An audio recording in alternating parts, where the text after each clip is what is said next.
Hey guys, welcome back to another episode of CJ's Coins and Crafts. This is another recap of the latest box that I've been able to go through.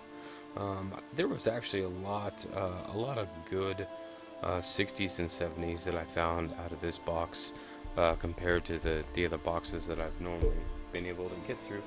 But I'll give you the rundown on some of the coins that I got out of this box. So in the Canadian coins, I've got 1964, 1981, 1990, 1991, 1997, and then two 2001s. There wasn't anything special about the 2001s other than they were in really good condition, but that's basically it. In the 50s, I got two 52 Denvers, a 56 Denver, 258 Denvers, 259 Denvers, and the starred 57 is one that I'm going to show you guys in a little bit. It's nicer comparative to the rest of the 50s that I normally find. So in the 40s, I got a 1940S, which is a San Francisco mint mark. I found two 45 Philadelphias and two 48 Philadelphias.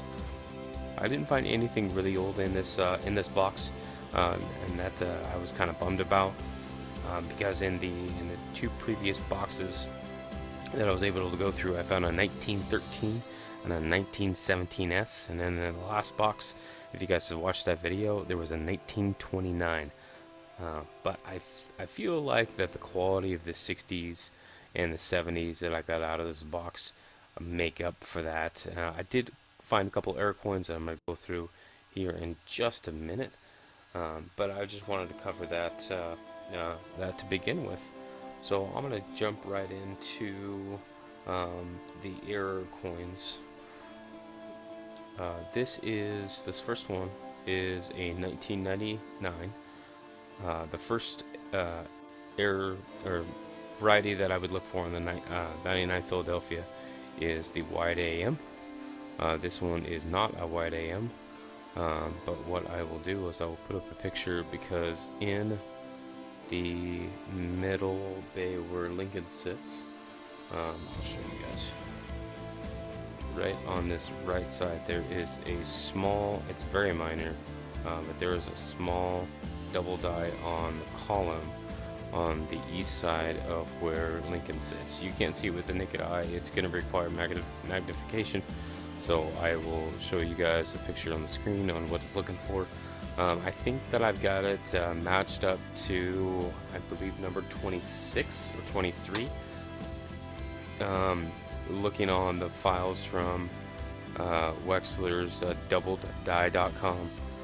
So it's a very minor double die, but it's still cool to find a double die reverse in circulation. This one right here is a 2016 Denver, and what caught my eye was the reverse, and you guys may kind of see it just based off the light, but on the lower section underneath cent, there is a depression there. Normally, if this was a die, or not a die damage, but a damage to the coin itself, there would be some kind of discoloration, especially with these. This is a zinc planchet, which means that it's got a zinc core with a copper coating over the top, that you would see some of the zinc. Let's see if I can get you guys close up. But I was able to put it underneath the scope, and there is a depression there. And with the irregularity of the shape, I believe that this one would be what's called a strike-through error. A strike-through error is where there is some kind of foreign object, piece of metal, another coin, or in this case, grease, that was in the die that when it was struck, it could not strike all the way through the foreign object. So this would be a struck-through error. So I thought that was kind of interesting. I don't normally look at the newer, the 2016, 2015 Denvers, just because there's so many that I get here on the West Coast, that I honestly don't look at them. I look for the older ones because there's a lot more that you can see with the naked eye. So now I'm going to go to, this is the 57 that I had started earlier. So you guys can see that.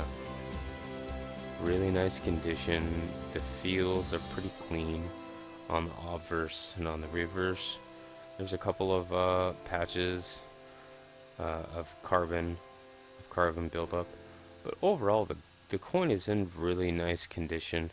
There's some damage on the E that I can see right now. But that is a great looking 57. I have not put this underneath the microscope. I believe I looked at it once briefly, and I didn't find any doubling or anything on this one. But I still like the quality on it, so I'm gonna go ahead and keep that one. And then this one right here is the one that I wanted to show you guys. I found this in a roll. It was about halfway through the roll, and I could not believe that I found this particular coin in a roll. Let's see if it's gonna focus for you guys. This is a 1966. What it wants to. And this is a 1966 Philadelphia.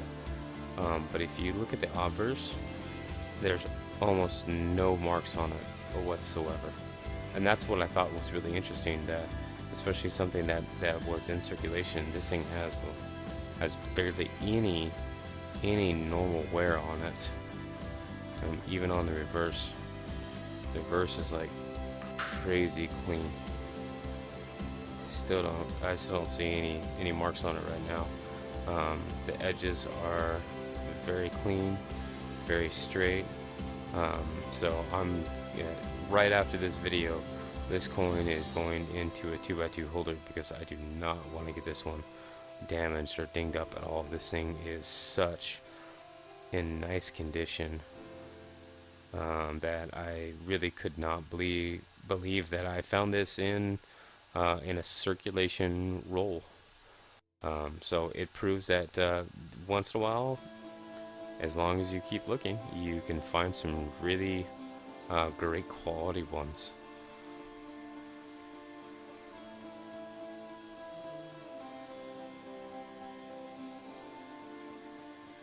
Sorry, I wanted to show you guys this 59. So this was the second 59 that I found in this roll. Not nearly in good condition as far as the 57 goes, but it just goes to show you that you can still have good condition, just a different color. That's why PCGS and NGC have different colors. They've got the brown, which this one would most likely be considered a brown. There's the red brown, which still has kind of the golden color to it, and then you would have full red. So this one right here, this 66 would be considered, in my opinion, I'm pretty sure that this would be considered a full red color. So you guys can compare that to other full red 66s. I'm not sure what kind of grade that this would bring. It may be, a low AU 58, MS 60, 62 if I'm really lucky.